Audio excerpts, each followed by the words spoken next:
Okay, so yoga for Neil. Yoga for Neil. Well, you know, this term yoga is a very broadly used term with many layers of meaning. So one of the layers of meaning for me is that the real yoga is in the understanding of the mind itself. So mind is, you know, this tricky beast.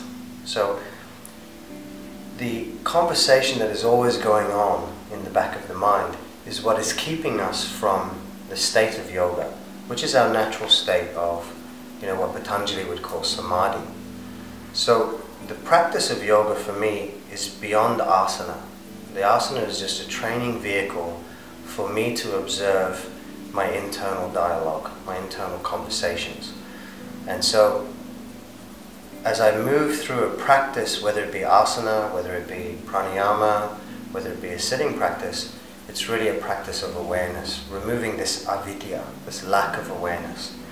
So regardless of which of the tools in the yoga pantheon, the toolbox that I have, each one for me is the same. I'm just really trying to observe myself. And as I see myself, I also see others. So you see others reflected in that. And that for me is the essence of what yoga is really about. And in today's modern world, there's too much emphasis on asana. And we start to measure our practice by how flexible we are, or what kind of strange contortion we can put the body into. And for me, this is not yoga at all. This is asana, and we should call it asana. But asana practiced in a different way becomes a path to yoga. And so in the beginning, it's natural that we focus on the flexibility, opening the hamstrings, being able to do twists and back bends and things. But if we focus only on that, we lose the essence of the yoga. And so we have to be reminded constantly that the posture practice is really a tool for access, to access the mind and to go beyond the mind. So my teacher always, you know, uses this phrase, there is no problem in the mind itself is the problem. So yoga for me is a journey of how to go beyond the mind. And it's tricky because we're trying to use the mind to understand its own self. And that in itself is it's kind of a catch-22 or a spiral effect that we get caught up in. So it's very important for me that we really come to the mat not obsessing over asana. Because, you know, this body is finite. I'm going to drop this body. This body's going to get old. These joints are going to wear out. So I want to go to a place that's beyond the physical. But I'm using the physical as one of the tools to get there, not the only tool.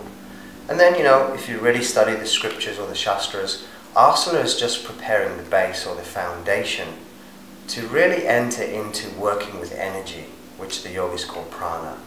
And so the pranayama has to become the main access gateway into the subtleties of the mind.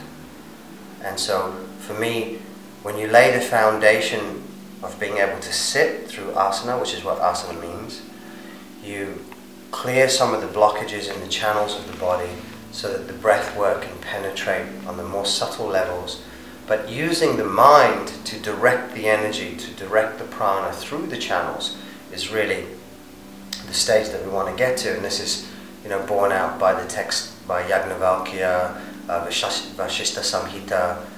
All these great sages say the same thing. One must be able to lead the prana through various parts of the body. And that can only be done through concentration and through a mind that is both aware, focused, and able to direct the inner life current.